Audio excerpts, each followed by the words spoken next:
रामकृष्ण हरी.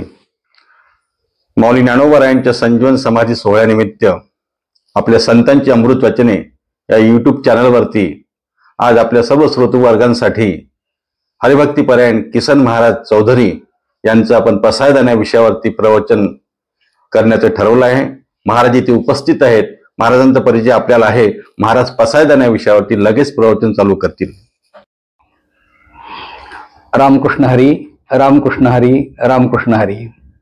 ब्रह्मानंदम परमसुखदम केवलम ज्ञानमूर्तिम द्वंद्वातीतम गगनसदृशम तत्त्वमस्यादिलक्ष्यम एकम नित्यम विमलमचलम सर्वधी साक्षीभूतम भावातीतम त्रिगुणरहितम सद्गुरुम तम नमामि. सर्वमंगल मांगल्ये शिवे सर्वार्थ साधिके शरण्ये त्र्यंबके गौरी नारायणी नमोस्तुते. गुरु ब्रह्मा गुरु विष्णू गुरुर्देव महेश्वरा गुरु साक्षात परब्रह्म तस्मै श्री गुरवे नमः. मी किसन महाराज चौधरी. आज एक सुंदर योग आहे. संतांची अमृत वचने या यूट्यूब चॅनलवरून आणि हरिभक्त परायण सुधीर महाराज यांच्या यूट्यूब चॅनलवरून आज संजीवन समाधी सोहळ्याच्या निमित्तानं पसायन या विषयाचं चिंतन आपण सर्व मांडणार आहे. आता विश्वात्मके देवे येणे वागेज्ञ तोषावे तोषोनी मद द्यावे पसायदान हे जे खणांची व्यंकटी सांडो तया सत्कर्मी रते वाढो भूता परस्परे जडो मैत्र जीवांचे. ज्ञानेश्वर माऊलींचे हे पसायदान खूप वेळा आपण म्हणतो, गातो, ऐकतो. पण पसायन नेमकं आहे तरी काय? पसायन हे कुणी कोणाकडे मागितलेलं आहे? पसायन मागण्याची नेमकी भूमिका कोणत्या प्रकारची आहे याचं चिंतन होणं, याचं मनन होणं हे अत्यंत गरजेचं आहे. 9000 ओव्यांचा ग्रंथ लिहून पूर्ण झाल्यानंतर ज्ञानेश्वर माऊलींनी विश्वात्मक परमेश्वराकडे पसायदान मागितलं. पसायदान या शब्दाचा अर्थ आहे प्रार्थना. पसायदान या शब्दाचा अर्थ आहे प्रसाद. पसायदान या शब्दाचा अर्थ आहे मागणं. आणि हे मागणं एका संतांनी मागितलेलं मागणं आहे. हा प्रसाद एका संतांनी मागितलेला प्रसाद आहे. ही प्रार्थना एका संतांनी केलेली प्रार्थना आहे. सर्वसामान्य माणसांचं मागणं आणि संतांचं मागणं याच्यामध्ये फार मोठा फरक असतो. आम्ही सगळे सामान्य माणसं, आमची मागणी पण सामान्य असतात. किती सामान्य असतात म्हणून सांगू.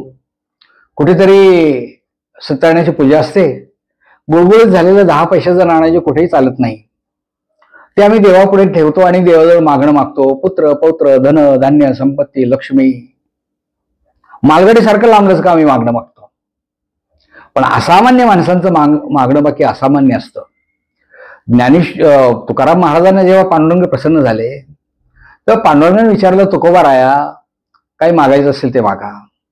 तुकाराम महाराजांनी पांडुरंगाकडे मागणं मागितलं, हेच दान दे गा देवा तुझा विसर न व्हावा गुण गाई न आवडी हेची माझी सर्व जोडे न लगे मुक्ती आणि संपदा संत संग देई सदा तुका म्हणे गर्भवासी सुखे घालावे आम्हासे किती वेळा मला तू जन्माला घाल फक्त मला संतांचं संग दे. असामान्य माणसांचं वागणं असामान्य आहे. ज्ञानेश्वर माऊली असामान्य आहेत. मागतात ते जगासाठी मागतात. बरेच वेळा संतांची तुलना ही पंतांच्या बरोबर केली जाते. संत हृदयाने मोठे असतात, पंत हे डोक्याने मोठे असतात. सगळे संत हे पंत नाहीत आणि एकही पंत हा संत नाही. वामन पंतांना आपण वामन पंत म्हणतो, वामन संत म्हणत नाहीत. मोरो पंतांना आपण मोरो पंत म्हणतो, मोरो संत म्हणत नाहीत. पण ज्ञानेश्वर माऊली मात्र संतांचे संत आणि पंतांचे पंत आहेत, म्हणून त्यांचं जीवन भाग्यवंत आहे. पंत हे डोक्याने मोठे असतात, संत हृदयाने मोठे असतात.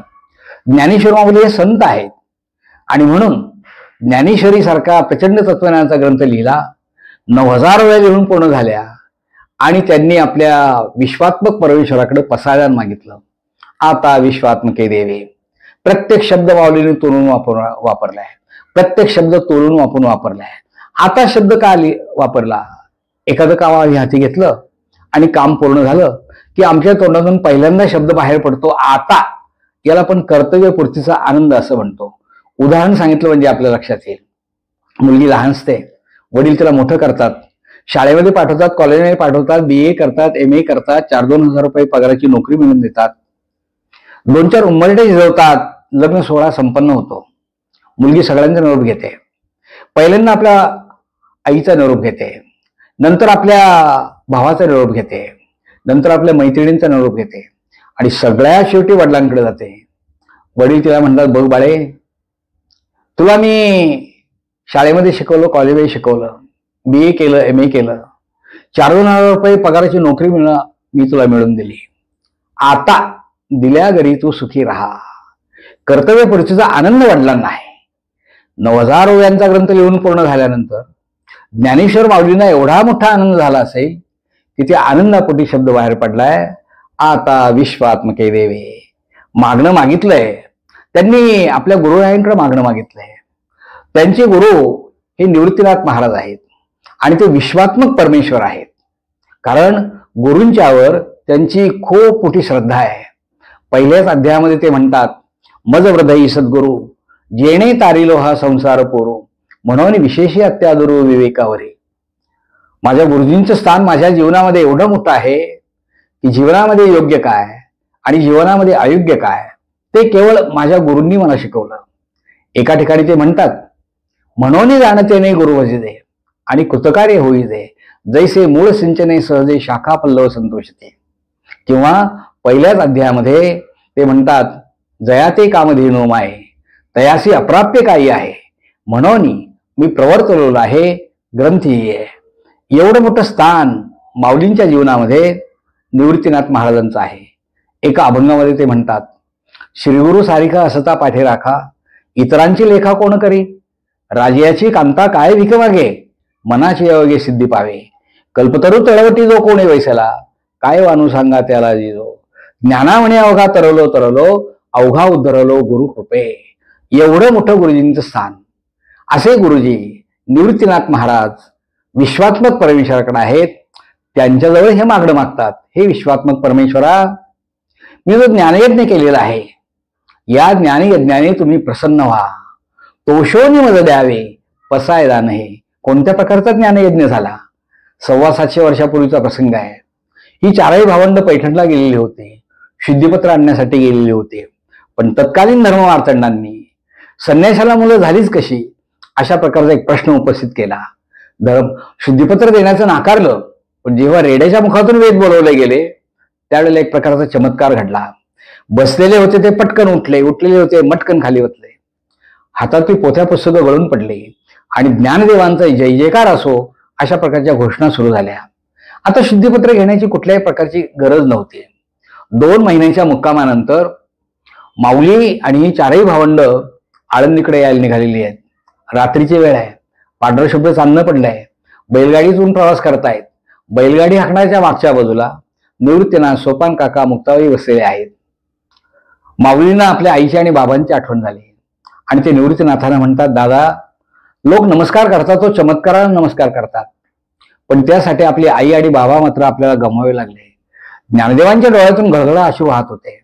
निवृत्तीनाथांना वाटलं हीच योग्य वेळ आहे उपदेश करण्याची. निवृत्तीनाथ ज्ञानदेवांच्या जवळ गेले आणि म्हणतात, ज्ञाना, पूस तुझ्या डोळ्यात ते अश्रू.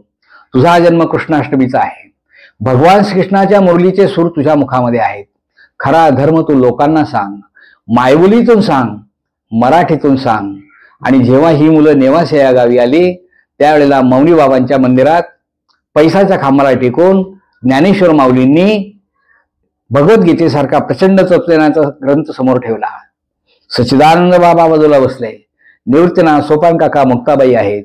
पुढे सुतार, सोनार, साडी, माळी, कोळी 18 पगड जातीचे लोक आहेत. ब्रह्मवृंद आहे, शेतकरी आहेत. माऊलींनी ज्ञानेश्वरी सांगायला सुरुवात केली.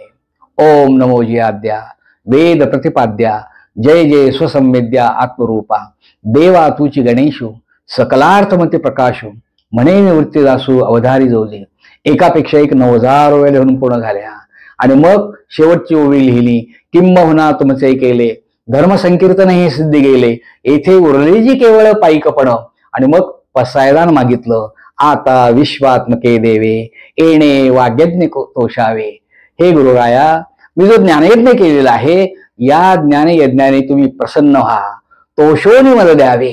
देणाराही आनंदी असावा लागतो आणि घेणाराही आनंदी असावा लागतो. या ठिकाणी देणारे आहेत निवृत्तीनाथ महाराज आणि घेणारे आहेत ज्ञानदेव महाराज, दोहे आनंदी. आणि म्हणून शब्द वापरला, तोषोनी मज द्यावे बसाय दान हे. पहिलंच मागणं मागितलं, जे खळांची व्यंकटी सांडो, तया सत्कर्मी रते वाढो, भूता परस्परे जडो मैत्र जीवांचे. एका चोळीमध्ये माऊलींनी 3 मागण्या मागितल्या. पहिलं मागणं मागताना ते म्हणतात, जे खळांची व्यंकटी सांडो. अर्थ फार सोपा आहे, दुष्टांचा दुष्टपणा जावा. कारण माऊलींना माहित आहे, माणूस काही जन्मताच दुष्ट म्हणून जन्माला आलाय का? एखादा माणूस जन्मताच चोर म्हणून जन्माला आलाय का? आजूबाजूचे संस्कार त्याला तसं करत असतात. माणूस वाईट नसतो, त्याच्यातला वाईटपणा वजा केला की माणूस खूप चांगला असतो. रावण वाईट नव्हता, रावणामधली रावणी प्रवृत्ती वाईट होती, ती वजा केली की रावण खूप चांगला होता. कंस वाईट नव्हता, कंसातला अहंकार वाईट होता, तो वजा केला की कंस खूप चांगला होता. माणसातला वाईटपणा गेला पाहिजे, जन्मताच तो वाईट नसतो. एक गोष्ट आठवली म्हणून सांगतो. एक चित्रकार होता, जागतिक चित्रकला स्पर्धा भरली होती. जगातून हजारो चित्र आली होती आणि शेकडो परीक्षक होते. या चित्रकाराला असं वाटलं, आपण सुंदर चित्र रेखाटावं. पण चित्र काढायचं म्हटल्यानंतर काहीतरी मॉडेल पाहिजे, काहीतरी प्रतिकृती पाहिजे. तो चित्रकार अनेक घरांच्या मधून फिरला. त्याला एक लहानसं मूल दिसलं, गोऱ्या रंगाचं, गुलाबी गालांचं, टपरं डोळ्यांचं, पांढऱ्या शुभ्र दातांचं, कुरळ्या कुरळ्या केसांचं. ते लहान मूल पाहिल्यानंतर चित्रकाराला वाटलं, काही सुंदर कलाकृती निर्माण केली, आपण याच मुलाचं चित्र काढायचं. तासन तास तो चित्रकार मुलाच्या समोर बसून राहायचा. एक दिवस कागद घेतला, पेन्सिल घेतली, सुंदर चित्र रेखाटलं, खाली नाव दिलं, हे देवदूताचे चित्र आहे. जागतिक चित्रकलेच्या स्पर्धेसाठी पाठवलं. हजारो चित्र आली होती, शेकडो परीक्षक होते. सर्व परीक्षकांनी याच्या चित्राचा पहिला क्रमांक दिला. लाखो रुपये मिळाले चित्रकाराला, मान सन्मान, पैसा, कीर्ती, सगळं काही. मनात विचार आला की बस, आता आपण आपल्या जीवनात काही करायचं नाही, कुठेतरी खेडेगावामध्ये जाऊया, 400-200 एकर बागायत शेती होऊया, आरामशीर जीवन जगूया. पण 25 वर्षानंतर परत त्याला फुरफुरे आले. मनात विचार केला, नाही बक्षीस मिळालं तरी चालेल, मी यावेळेला सैतानाचं चित्र काढेल, पण पुन्हा मॉडेल समोर पाहिजे. त्याने मनामध्ये विचार केला, असा सैतान मला कुठे मिळेल? राकट चेहऱ्याचा, पिळदार मिशांचा, टपळ डोळ्यांचा, लांब लांब केसांचा, जाडजाड ओठांचा सैतान कुठे मिळेल? मनात विचार आला, अशी माणसं तुरुंगात असतात. तो तुरुंगात गेला आणि त्या साहेबांना म्हणाला, साहेब, अशा प्रकारचा सैतान तुमच्याकडे आहे का? साहेब म्हणाले, अहो, आमच्याकडे सगळे सैतान आहेत, कुठलाही सैतान तुम्ही बघा. पण साहेबांची पाहण्याची दृष्टी आणि चित्रकाराची पाहण्याची दृष्टी याच्यात फरक होता. गजाच्या आड असणारे अनेक सैतान पाहिले आणि एका सैतानाजवळ थांबला. उभेऊ सैतानासारखा दिसतो, आपण याच चित्र काढायचं. तासन तास तुझ्या समोर बसून राहायचा. एक दिवस कागद घेतला, पेन्सिल घेतली, सुंदर चित्र काढलं, रंगवरण केलं, खाली नाव दिलं, हे सैतानाचे चित्र आहे. जागतिक चित्रकलेच्या स्पर्धेसाठी पाठवलं. याही वेळेला जगातून हजारो चित्र आली होते, शेकडो परीक्षक होते. सर्व परीक्षकांनी या चित्राचा आशय आणि विषय इतका तंतोतंत जोडणारा होता, जगातलं पहिल्या क्रमांकाचं चित्र. लाखो रुपये मिळाले चित्रकाराला, मान सन्मान, पैसा, कीर्ती, सगळं काही. मनात विचार आला की ज्याच्यामुळे आपल्याला हे सगळं काही मिळालंय त्याचे आभार मानण्यासाठी आपण तुरुंगात जाऊया. म्हणून तो तुरुंगात गेला आणि त्या सैतानाला 2 हाताने नमस्कार केला. सैतान एकटक चित्रकाराकडे पाहत राहिला. तो म्हणाला, 2 वर्षापासून मी या तुरुंगामध्ये आहे. एक खाकी कपडेवाला माणूस येतो, माझ्या पाठीमध्ये दंडुका घालतो, मला पुढे चल म्हणतो, तुम्ही मला 2 हाताने का नमस्कार करत आहात? त्याच वेळेला चित्रकाराने त्याच्यासाठी भरजरी कपडे आणले होते. कपडे पाहिल्यानंतर सैतान म्हणायला लागला, 2 वर्षापासून मी या तुरुंगामध्ये गोंडपाटाची कपडे अंगावर परिधान करतो, एवढी चांगली चांगली कपडे तुम्ही मला का देत आहात? त्याच वेळेला चित्रकाराने त्याच्यासाठी ताजीतवानी फळं आणली होती. फळं पाहिल्यानंतर सैतान म्हणायला लागला, 2 वर्षापासून मी या तुरुंगामध्ये कर्णाकुंडेच्या भाकरी खातो, कांजी पिऊन दिवस काढतो, तुम्ही मला एवढी चांगली चांगली फळं का देत आहात? त्यावेळेला चित्रकाराने सांगितलं, बघ बाबा, जागतिक चित्रकला स्पर्धा भरली होती, जगातून हजारो चित्र आले होते, शेकडो परीक्षक होते. सर्व परीक्षकांनी माझ्याच चित्राचा पहिला क्रमांक दिला. मला लाखो रुपये मिळाले, मान मिळाला, सन्मान मिळाला. त्यात तुझा महत्वाचा वाटा आहे, कारण ते चित्र मी तुझं काढलं होतं आणि त्याला खाली नाव पण दिलं होतं, ही सैतानाची चित्र आहे म्हणून. तो सैतान एकटक चित्रकाराकडे पाहत राहिला आणि तो म्हणाला, बरोबर 20 वर्षापूर्वी माझ्या घरी असाच एक चित्रकार आला होता आणि त्याने माझंच चित्र काढलं होतं आणि खाली नाव दिलं होतं, हे देवदूताचे चित्र आहे. आता मात्र चित्रकाराच्या डोळ्यातून घळघळ अश्रू व्हायला लागले. तो म्हणाला, हाय रे परमेश्वरा, केवढा मोठा दैवी दुर्विलास, ज्याचं चित्र मी देवदूत म्हणून काढलं त्याचं चित्र माझ्यावर सैतान म्हणून काढण्याची पाळी यावी. माणूस वाईट नसतो, संस्कार त्याला वाईट करत असतात. हंसहा श्वेतहा बकहा श्वेतहा कोवेद हंस बकयो नीर क्षीर विवेकेतू हंसहा हंसा बका बकहा. हंसही पांढरा असतो आणि बगळाही पांढरा असतो. कोवेद हंस बकयो. मग दोन्हीमध्ये फरक कोणता? पण दूध आणि पाणी एकत्र केल्यानंतर जो दूधच पितो त्याला आपण हंस पक्षी असं म्हणतो. काका कृष्णा पिका कृष्णा कोवेद काक पिकयो वसंत समय प्राप्ते काकक काकक पिकक पिका. कावळाही काळा असतो आणि कोकिळाही काळी असते. कोवेद काक पिकयो. मग दोन्हीमध्ये फरक कोणता? पण वसंत ऋतू आल्यानंतर जो मंजुळ आवाज गातो त्याला आपण कोकिळ असं म्हणतो. जीवनामध्ये योग्य काय आणि जीवनामध्ये अयोग्य काय हे समजलं की माणसाचं जीवनाचा अर्थ त्याला समजू शकतो. माऊलीने दुसरं मागणं मागितलं. तया जिये खळांची व्यंकटी सांडो तया सत्कर्मी रती वाढो. चांगल्या कर्माबद्दल प्रेम निर्माण व्हावं. अलीकडे माणसं म्हणतात चांगली कर्म केली, चांगली कर्म, पण मी नाही, बाकीच्यांनी. देशभक्त जन्माला आले पाहिजेत, पण माझ्या घरात नाही, शेजाऱ्याच्या घरात. माझा मुलगा डॉक्टर, वकील किंवा इंजिनियर झाला पाहिजे. उपदेश करणं फार सोपं आहे, पण आचरणात आणणं खूप अवघड आहे. म्हणून माऊली म्हणतात तया सत्कर्मी रती वाढो. चांगल्या कर्माबद्दल प्रेम निर्माण झालं पाहिजे. एक राजा होता आणि असा रस्त्याने चाललेला आहे, अंबारीतून चाललाय आणि एक म्हातारे व्यस्त झाड लावायचं काम करत होते. राजाने पाहिलं ते आणि राजा खाली उतरला. त्या बाबांना विचारलं, बाबा तुमचं वय किती? बाबांनी सांगितलं 4 विसा म्हणजे 80 वर्ष. राजाने पुढचा प्रश्न विचारला, बाबा तुम्ही झाड लावताय, तुम्ही अजून किती वर्ष जगणार आहात? त्यांनी सांगितलं, काय सांगू, देवाज्ञा. देवाची आज्ञा झाली की मला जावं लागणार. राजाने पुढचा प्रश्न विचारला, बाबा या झाडाला फळं यायला अजून 10-15 वर्ष लागतील, तोपर्यंत का तुम्ही जगणार आहात का? बाबांनी मोठं सुंदर उत्तर दिलं. बाबा म्हणाले, महाराज आयुष्यभर ज्या झाडाची फळं मी खाल्ली ना ती झाडं मी लावली नव्हती, माझ्या आजोबांनी आणि पद्मवानी लावली होती.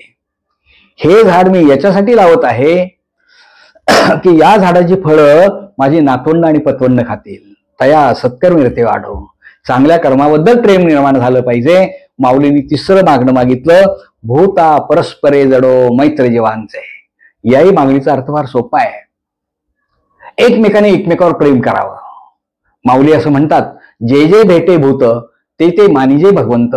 प्रत्येक प्राणीमात्रामध्ये भगवंत आहे हा विचार आपल्याला समजला पाहिजे. खरं सांगू का, आम्ही शाळा कॉलेजमध्ये जे शिक्षण देतो ना ते केवळ माहितीचं शिक्षण असतं, ज्ञानाचं शिक्षण नसतं.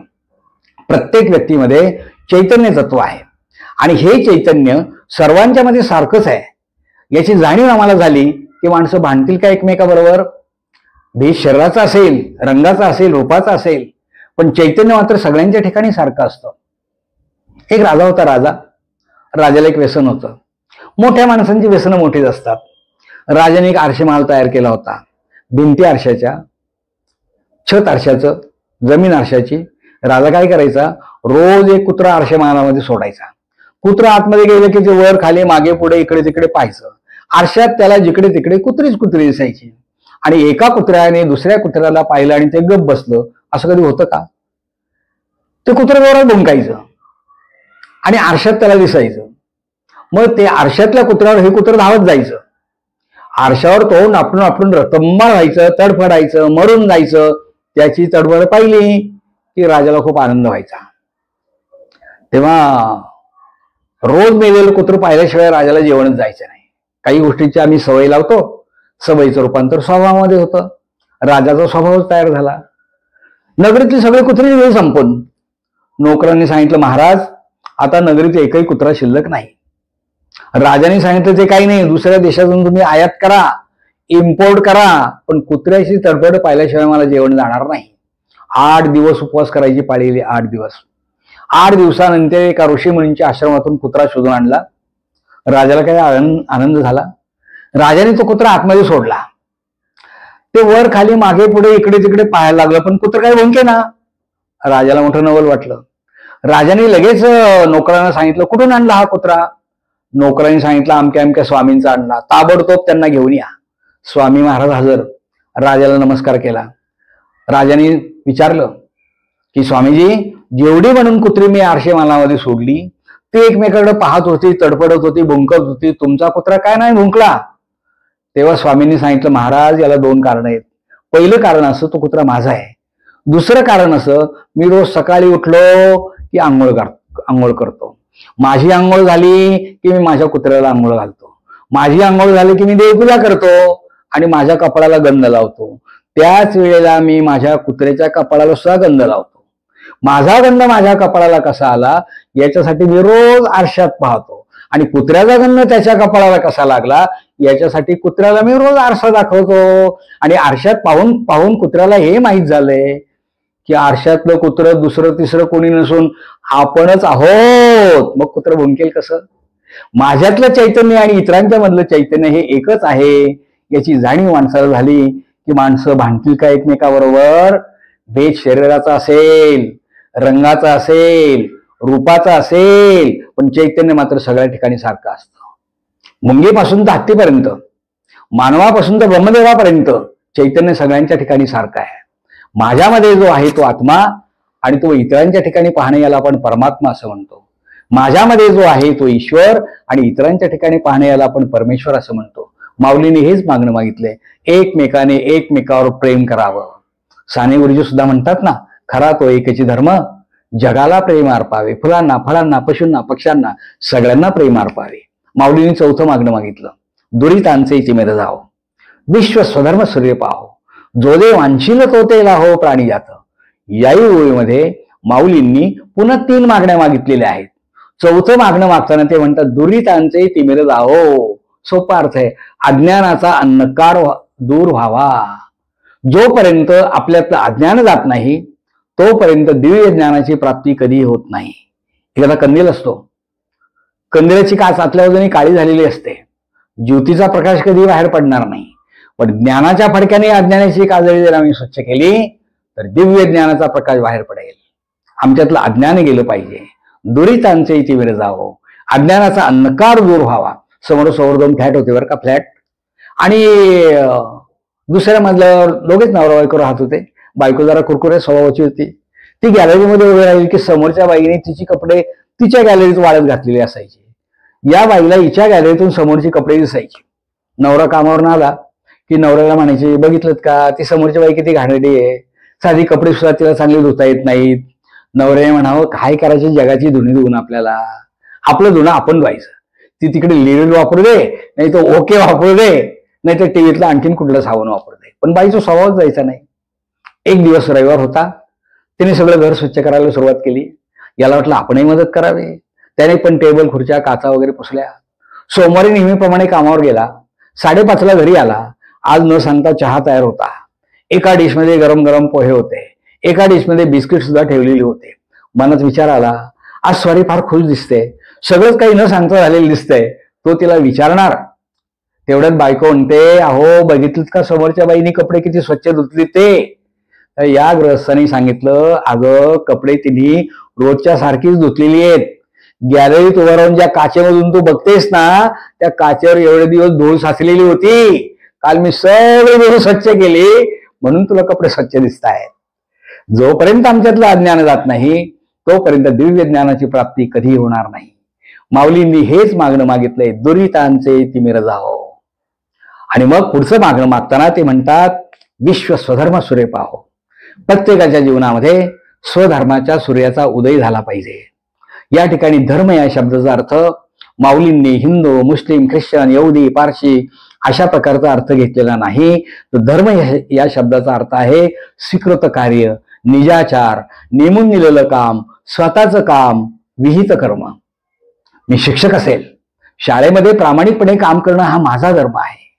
घरात गृहिणी असेल, प्रामाणिकपणे घरातली सगळी कामं करणं हा तिचा धर्म आहे. कामगार असेल, प्रामाणिकपणे कारखान्यात काम करणं हा त्याचा धर्म आहे. पण झालंय मात्र असं की माझ्यासारख्या शिक्षकांनी म्हणावं, हातात खडू न घेता मी 40,000 रुपये पगार घेतो. कामगारांनी म्हणावं, काम न करता मला 25,000 रुपये पगार मिळतो. पण माऊलींनी सांगितलंय, स्वधर्म जो सांडिलं तयासी काळ दंडिलं, चोर म्हणून हरिलं सर्वस्व तयाचे. पण आपला धर्म जे स्वीकृत कार्य आहे ते प्रामाणिकपणे केलं पाहिजे. सावतामाळी फार वेळा पंढरपूरला गेले नाहीत, पण कांदा मुळा भाजी अवघी विठाबाई माझी, शांती शेवंती फुलली प्रेमे जाई जुई व्याली, सावतामणी केला मला विठ्ठल पायी गोविला गळा, कांदा मुळा भाजी हीच माझी विठाबाई आहे. किंवा ते म्हणतात संत सेना, आम्ही वारीक वारीक, वारीक म्हणजे नावी, आम्ही वारीक वारीक करू हजामत बारीक, विवेक दर्पणाय ना जाऊ, अहंकाराची शेंडी पिळू, काम क्रोध नखे काढू, शांती उदक माथा चोळू. काही सुंदर विचार या मंडळीने म्हटलाय. ते म्हणतात की करू हजामत बारीक. हजामत बारीक करणं म्हणजे बारीक केस कापणं इतका सोपा अर्थ नाही. माझ्या वाट्याला जे आलेलं काम आहे हे मी इतकं मन लावून करेल, इतकं मन लावून करेल, at the bottom of the heart, हृदयाच्या तळापासून ज्या वेळेला काम केलं जाईल त्यावेळेला जो आनंद मिळतो त्याला आपण कर्मानंद असं म्हणतो. 1947 साली भारताला स्वातंत्र्य मिळालं. पहिले पंतप्रधान पंडित जवाहरलाल नेहरू आणि त्यांच्या मंत्रिमंडळामध्ये C.D. देशमुख हे पहिले अर्थमंत्री होते. रोहा नावाचं छोटंसं गाव, या गावाने 2 नररत्न आपल्याला दिले. पहिलं नररत्न म्हणजे परमपूज्य पांडुरंग शास्त्री आठवले, हे स्वाध्याय विचाराचे प्रणेते आहेत. आणि दुसरं नररत्न म्हणजे C.D. देशमुख, चिंतामणराव देशमुख. गावातल्या लोकांनी भव्य नागरी सत्कार आयोजित केला. सत्काराचा कार्यक्रम संपला. C.D. देशमुख पांढरीशुभ्र लाल दिव्याची गाडी आहे त्या गाडीत बसले आणि ड्रायव्हरला सांगितलं, मी सांगतो त्या दिशेने गाडी घेऊन चल. वेडी वाकडी वळणं घेत घेत गाडी एका ठिकाणी थांबली. पलीकडच्या बाजूला एक पडवी होती. पडवीमध्ये खुर्ची होती. खुर्ची एक म्हातारे ग्रस्त बसले होते. खुर्ची डुगडुग करत होती. म्हातारे ग्रस्त डुगडुग करत होते. दोन्ही डोळ्यांनी त्यांना दिसत नव्हतं. C.D. देशमुख गाडीतून खाली उतरले. म्हाताऱ्या ग्रस्तांच्या जवळ गेले. खाली पायाला वाकून स्पर्श केला आणि त्या म्हाताऱ्या ग्रस्तांना दिसत नव्हतं. त्यांनी विचारलं, कोण बाळ तू, कशासाठी आलास? तेव्हा यांनी सांगितलं, मी C.D. देशमुख, मी चिंतामणराव देशमुख, मी भारताचा पहिला अर्थमंत्री झालोय. गुरुजी मी तुमचा चिंतो, तुम्हाला नमस्कार करायला आलोय. आणि हे शब्द ज्या वेळेला गुरुजींनी ऐकले त्यावेळेला गुरुजींच्या डोळ्यातून 4 थेंब खाली पडले. मला वाटतं प्रत्येक थेंबाची किंमत लाखो रुपयापेक्षा जास्त असेल, लाखो रुपयापेक्षा जास्त असेल. याला कर्मानंद असं म्हणतात. माऊलींनी हेच मागणं मागितलंय. अंधाऱ्या जागेमध्ये 40 व्होल्टचा दिवा लागला, जिकडे तिकडे प्रकाशन प्रकाश दिसतो. स्वधर्माचा सूर्य जर माणसाच्या जीवनामध्ये उगवला, स्वकर्माचा सूर्य जर माणसाच्या जीवनामध्ये उगवला तर केवढा मोठा आनंद होईल. पण माणसं मात्र अशी आहेत की कर्म नकोच म्हणतात. मूर्ती लाहुनी देहाची, खंत करते कर्माची, ते गावंडे गा. माऊली म्हणतात देह मिळालाय पण कर्मच नको म्हणतात. आणि काही माणसं जर बदलतच नाही, आपला धर्म सोडतच नाही. कबीर महाराज रस्त्याने चालले होते. पाण्यात पडलेला एक विंचू त्यांनी पाहिला. कबीरांनी त्याला वर काढलं. तो काय करायचा, बोटाला नांगी मारायचा आणि खाली पडायचा. कबीर महाराज परत त्याला वर काढायचे. तो परत बोटाला नांगी मारायचा, परत खाली पडायचा. एकदा 4 वेळा असं झालं. शिष्यांनी न राहून विचारलं, महाराज एक विचारू का? तुम्ही त्या विंचूला पुन्हा पुन्हा वर काढताय आणि तो विंचू तुम्हाला पुन्हा पुन्हा चावतोय, कशासाठी तुम्ही त्याला वाचवता? कबीर महाराज म्हणाले, अरे तो विंचू आहे, चावणं हा त्याचा धर्म आहे. मी माणूस आहे, त्याला वाचवणं हा माझा धर्म आहे. तो जर त्याचा चावण्याचा धर्म सोडत नाही तर मी तरी त्याला वाचवण्याचा माझा धर्म का सोडू? प्रत्येकाने आपल्या धर्माचं पालन केलं पाहिजे. धर्म या शब्दाचा अर्थ माऊलींनी कर्म या अर्थाने घेतलेला आहे. विश्व स्वधर्म सूर्य पाहो. आणि मग माऊलींनी 6वं मागणं मागितलं, जो जे वांछील तो ते लाहो प्राणी जात, जे ज्याला पाहिजे ते त्याला मिळो. माऊलींना हे जग सगळं आनंदी करायचं आहे. वाघ विलास विस्तारू, गीतार्थेशी विश्व भरू, आनंदाचे यावरू मांड जगा. या जगाला आनंदाचं कुंपण घालायचंय. जग आनंदी केव्हा होईल? जे ज्याला पाहिजे ते त्याला मिळाले की माणसं आनंदी होतात. पण काही काही माणसं फार हुशार असतात बरं का. याचा अर्थ फार वेगळा घेतात. जो जे वांछील तो ते लाहो प्राणी जात. आम्ही म्हटलं ना, बाबा आपलं खाद्य नाही, आपण हे खायचं नसतं, हे आपलं पेय नाही, आपण प्यायचं नसतं. तो म्हणतो, अहो महाराज तुम्हीच नाही का म्हणाला, जो जे वांछील तो ते लाहो प्राणी जात. काय मंडळी हुशार असतात. आपल्याकडे एक अमावस्या येते बघा, अमावस्या. आपण त्याला गटारी अमावस्या म्हणतो. गटारी अमावस्या, सकाळची वेळ भरपूर घेतलेली. ग्रस्त रस्त्याने चाललाय, सरळ सरळ कुठला वाकडा तिकडच चाललेला होता. एका झाडावर जाऊन आदळला. आदळल्यानंतर खाली पडला. खाली पडल्यानंतर उठून उभा राहिला आणि जोरात त्या झाडाला लात मारली. आणि तो म्हणतो, मी रस्त्याने चाललो, मध्ये आला, समजत नाही तुला? आणि पुन्हा दुसरी लात मारली. परत खाली पडला आणि मग जेव्हा उठून उभा राहिला त्याचं पूर्वेकडचं तोंड पश्चिमेला झालं होतं. आणि मग उभं राहिल्यानंतर म्हणतो कसा, लात मारल्यावर कसा माझा रस्ता सोडला. काही माणसं इतकी हुशार असतात. दुपारी 12 वाजले होते, समोर एक गृहस्थ येत होता. आता सगळा दिवस यांचाच होता ना. तेव्हा त्या दोघांचं भांडण झालं सुरू. अरे बघ आकाशात कसा चंद्र दिसतोय, पण दिवसाही तारे दिसतात या लोकांना. तो कसा चंद्र दिसतोय, हा म्हणतो अरे तो चंद्र नाहीये, तो सूर्य आहे. तर दोघांचं भांडण सुरू. एक म्हणतो चंद्र आहे, एक म्हणतो सूर्य आहे. भांडण न्यायचं कोणाकडे? पुन्हा तिसरा ग्रस्त भेटला, यांच्या संप्रदायातला. आता त्याला सांगितलं, बघ बाबा हा म्हणतो सूर्य आहे आणि मला वाटतं तो चंद्र आहे, नेमकं काय आहे? तो म्हणा, त्याचं काय आहे, या गावामध्ये मी नवीनच आलोय, त्यामुळे मलाही सांगता येणार नाही हा सूर्य आहे का चंद्र आहे. माणसं इतकी डोक्याने हुशार असतात. सरळ अर्थ घ्यायचा नाही. जो देवांशील तो ते लाहो प्राणी जात. जे ज्याला पाहिजे त्याला मिळो, पण केव्हा? वरच्या मागण्या जीवनात पूर्ण झाल्यात का? जे एखांची व्यंकटी सांडो, तया सत्कर्म कीर्ती वाढो, भूता परस्परे जडो मैत्री जीवांचे, दुरितांचे ते मिरजावो, विश्व सर्व सूर्य पाहो, आणि मग जो देवांशील तो ते लाहो प्राणी जात. माऊलींनी शेवटचं मागणं मागितलंय. ईश्वरनिष्ठांची मानदी आळी, अनवरत भूमंडळी भेटतो भूता. ते म्हणतात, ईश्वरनिष्ठ माणसं जिकडे तिकडे होऊ देत. ईश्वरिष्ठ माणसं ही भगवंताची भक्ती करणारी असतात. ईश्वरिष्ठ माणसं एकमेकावर प्रेम करणारी असतात. ईश्वरनिष्ठ माणसं एकमेकावर श्रद्धा ठेवणारी असतात. अशा प्रकारची ईश्वरनिष्ठ माणसं एकमेकाच्या जवळ जावं. ईश्वरनिष्ठ माणसं स्थितप्रज्ञाचं जीवन जगणारी असतात. म्हणजे काय? तर जसा माणूस 30 तारखेला वागतो तसाच तो 1 तारखेला वागला पाहिजे. माझ्या म्हणण्याचा अर्थ आपल्या लक्षात आला असेल. कारण 1 ते 10 तारखेपर्यंत आमचा पगार असतो ना, 1 ते 10 एकदम गरम, 10 ते 20 नरम आणि 20 ते 30 बेशरम. देतं का 5-25 रुपये उसने? याला ईश्वरिष्ठ म्हणत नाहीत. ईश्वरिष्ठ माणूस सातत्याने जीवन जगणारा असतो. आणि ही ईश्वरिष्ठ माणसं जेव्हा दुसऱ्याच्या जवळ जातात ना, तेव्हा आपल्यासारखंच करून टाकतात. नवाच्या पाड्याचं जीवन जगतात जणू काही ते. नवाचा पाडा कसा आहे मोजा? आतल्या आकड्यांची बेरीज 9च येणार. 9 दुने 18 म्हणा, 8 आणि 1 9, 9 त्रिक 27 म्हणा, 7 आणि 2 9, 9 चौक 36 म्हणा, 6 आणि 3 9. अगदी 9 9च म्हटला ना तर 9 आणि 0 याची बेरीज 9च येते. याचा अर्थ जसा 30 तारखेला वागला तसाच 1 तारखेला वागला पाहिजे. त्याला आपण ईश्वरनिष्ठ असं म्हणतो. अशा प्रकारची ईश्वरनिष्ठ माणसं एकमेकाच्या जवळ जाऊ देत. सजन को सजन मिले, मिले ज्ञान की बात, गधे को गधा मिले, मिलते हे दो बुक्केवर लात. सज्जनाला सज्जन मिळाले तर चांगल्याच गोष्टी ऐकायला मिळतात. आणि दुर्जन एकमेकाला भेटले की मग कालचा गोंधळ बरा होता. बस या पलीकडे त्यांच्या जीवनात काही नसतं. माऊलींनी ईश्वरिष्ठ माणसांना काही सुंदर उपमा दिल्यात. या ठिकाणी माऊलींच्या प्रतिभेला बहर आलाय.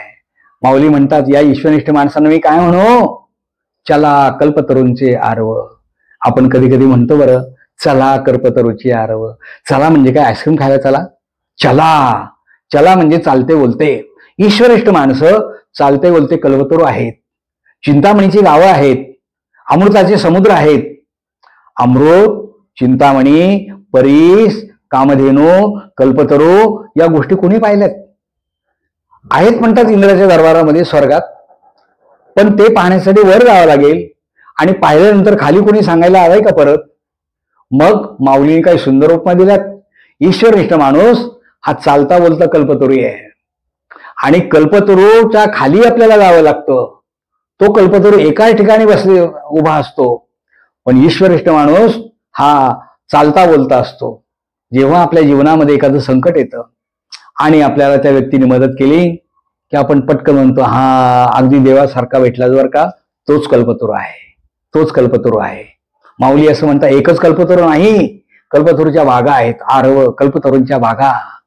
चेतना चिंतामणीची गावं. एक चिंतामणी असा आहे की चिंता करायची अवकाश की तो मणी आपल्या सगळ्या चिंता दूर करून टाकतो. त्याला चिंतामणी म्हणतात. पण माऊली म्हणतात, ईश्वरनिष्ठ माणूस म्हणजे चिंतामणीच्या गावाच्या गावं आहेत.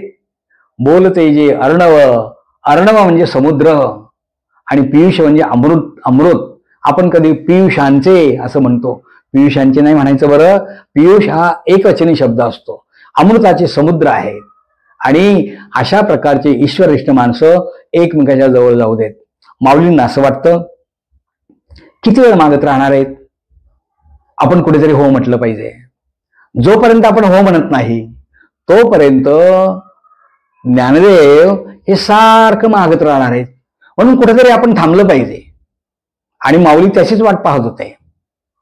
माऊली मागत मागत मागत इथपर्यंत आले आणि शेवटी ते म्हणतात, शेवटची ओवी आली, एत म्हणे श्री विश्वेश्वराव हा होईल दान पसाव. ते म्हणतात या ठिकाणी विश्वेश्वराव म्हणजे विश्वाधिक ईश, विश्वेश म्हणजे निवृत्तीनाथ महाराज.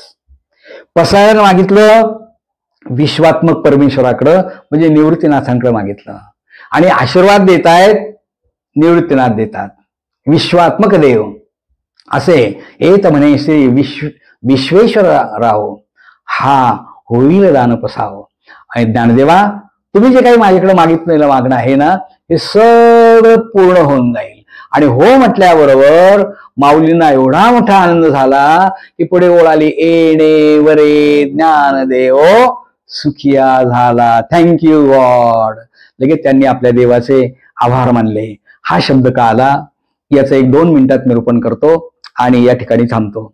विठ्ठलपंत आणि रुक्मिणीबाई यांच्या पोटी जन्माला आलेली ही 4 मुलं गृहस्थ धर्मामधून संन्यास धर्मामध्ये आणि संन्यास धर्मातून गृहस्थ आश्रमात आल्यानंतर संन्यासाला झालेली मुलं, म्हणून समाजाने या मुलांना स्वीकारलं नाही. संन्यासाची मुलं म्हणून त्यांना हिणवलं. शुद्धीपत्र देण्यासही समाजाने कर्मठ लोकांनी मान्यता दिली नाही. रात्रीची वेळ आहे. पर्णकुटीमध्ये 4ही भावंड झोपलेली आहेत. रुक्मिणीही झोपलेल्या होत्या. विठ्ठलपंतांनी रुक्मिणीला जागे केलं आणि सांगितलं, रुक्मिणी समाजाने आपल्याला अशा अशा प्रकारची शिक्षा सांगितली. उद्यापासून आपण दोघंही या ठिकाणी थांबायचं नाही, बरं लांब कुठेतरी जाऊया, जलसमाधी घेऊया, की आपल्या जाण्यानंतर या मुलांना तरी समाज सुखाने जगू देईल. दोघांनी निश्चय पक्का केला. पण जाताना कोणाला तरी सांगितलं पाहिजे. निवृत्तीनाथांचं वय 15-16 वर्षाचं होतं. थोडीशी समज होती, वैराग्य होतं, दुःखाला सामोरं जाण्याची पात्रता होती. विठ्ठलपंतांनी निवृत्तीनाथांना जागं केलं आणि सांगितलं, निवृत्तीनाथा समाजाने आम्हाला अशा अशा प्रकारची शिक्षा सांगितलेली आहे. उद्यापासून आम्ही दोघंही तुम्हाला दिसणार नाही, बरं पण निवृत्तीनाथा या मुलांची आई आणि बाबा ही दोन्ही कामं तूच करायचीच बरं का. तो ज्ञानदेव ज्ञानी आहे, थोडा हट्टी आहे. त्याने काही मागितलं ना त्याला कधी नाही म्हणू नकोस. सोपानाचं कौतुक करत जा, मुक्ताबाईचे लाड पुरवत जा. भरलेल्या डोळ्यांनी जड अंतःकरणाने त्या 4ही तेजस्वरांकडे पाहिलं आणि विठ्ठलपंत आणि रुक्मिणी तिथून कायमचे कायमचे कायमचे पुन्हा परत न येण्यासाठी गेले. मंडळी त्या तेजस्वरांना सोडून जाताना त्या आईला आणि वडिलांना किती प्रचंड यातना होत असतील. शब्द अपुरे पडतात, शब्द अपुरे पडतात, शब्द अपुरे पडतात. विठ्ठलपंत आणि रुक्मिणी तिथून निघालेले आहेत. पण आईचं प्रेम आणि वडिलांचं प्रेम याच्यात थोडा फरक असतो. आईचं प्रेम मूर्तिवंत प्रेम असतं, वडिलांचं प्रेम जरा भीतियुक्त असतं. आपण रस्त्याने चाललो, साप दिसला की तोंडात भीती वाटते आणि तोंडात शब्द येतो, अरे बापरे. भीती वाटली की बापाचं नाव तोंडात येतं आणि ठेच लागली की आई ग. रुक्मिणीचं प्रेम तशाच प्रकारचं होतं. पुन्हा रुक्मिणी मागं आल्या. निवृत्तीनाथ तोपर्यंत दारातच उभे होते. रुक्मिणी निवृत्तीनाथांना म्हणतात, निवृत्तीनाथा तो ज्ञानदेव ज्ञानी आहे पण थोडा हट्टी आहे. त्याने काही मागितलं ना त्याला नाही म्हणू नकोस. सोपानाचंही कौतुक करत जा, मुक्ताबाईचे लाड पुरवत जा. आपली आई दादाला काहीतरी सांगते, ज्ञानदेव ज्ञानी आहे पण हट्टी आहे. त्याने काही मागितलं त्याला कधी नाही म्हणू नकोस. आई दादाला कधीतरी सांगते. हे अर्धवट झोपेत ज्ञानेश्वर महाराज ऐकत होते. पुन्हा एक वार त्या मुलांकडे पाहिलं आणि रुक्मिणी तिथून कायमच्या कायमच्या कायमच्या पुन्हा परत न येण्यासाठी निघून गेल्या. सकाळ झाली, मुलं जागी झाली. पाहतात तर आपली आई आणि बाबा आपल्याला कुठेच दिसत नाहीत. सगळा प्रकार मुलांच्या लक्षात आला आणि मग ज्ञानदेवांना असं वाटलं, अरे हो रात्री आई दादाला काहीतरी सांगत होती. ज्ञानदेव ज्ञानी आहे पण थोडा हट्टी आहे. तरी काही मागितलं त्याला कधी नाही म्हणू नकोस. मग मी माझ्या दादाकडे काही मागणार नाही, काही मागणार. आणि संपूर्ण आयुष्यात ज्ञानदेवांनी स्वतःसाठी म्हणून काही मागितलं नाही, स्वतःसाठी म्हणून काही मागितलं नाही. मागितलं ते जगासाठी मागितलं, मागितलं ते विश्वासाठी मागितलं, मागितलं ते पसायदानातून मागितलं. आता विश्वात्मके देवे येणे वाग्यज्ञ तोषावे, तोषो निमज द्यावे पसायदान हे. मंडळी, पसायदान केवळ आळंदीच्या लोकांसाठी केलेली प्रार्थना नाही, पसायदान केवळ महाराष्ट्राच्या लोकांसाठी मागितलेला प्रसाद नाही, पसायदान केवळ भारतातल्या लोकांसाठी मागितलेलं मागणं नाही, पसायदान जगातल्या प्रत्येक माणसासाठी मागितलेलं मागणं आहे. पसायदान केवळ हिंदूंसाठी केलेली प्रार्थना नाही, पसायदान जगातल्या विश्व मानवासाठी केलेली प्रार्थना आहे. आणि म्हणून माऊलींचं पसायदान अनुभूती सांगायची नसते, पण सांगितल्याशिवाय राहत नाही. 1996 साली ज्ञानेश्वर माऊलींच्या समाधीला 700 वर्ष पूर्ण झाली. संजीवन सप्तशताब्दी सोहळा फार मोठ्या प्रमाणामध्ये आळंदीला साजरा केला गेला. शिक्षक दिन, 5 सप्टेंबर, शाळेला सुट्टी. तिथल्या कार्यक्रमात पार्टिसिपेट होण्यासाठी मी गेलो आणि ते सगळं वातावरण पाहिलं. माऊलींच्या समाधीला 700 वर्ष पूर्ण झालीत. एक संकल्प केला की माऊलीच्या कृपेने आपल्याला जे पसायदान समजलेलं आहे हे 701 लोकांच्या समोर जाऊन सांगायचं, 701 लोकांच्या जवळ सांगायचं. संकल्पच केला. घरामध्ये, मंदिरांमध्ये अखंड व्याख्यानमाला, अखंड हरिनाम सप्ताह, वसंत व्याख्यानमाला, डीएड कॉलेज, बीएड कॉलेज, ज्या ज्या ठिकाणी मला निमंत्रण येईल त्या ठिकाणी सांगत गेलो.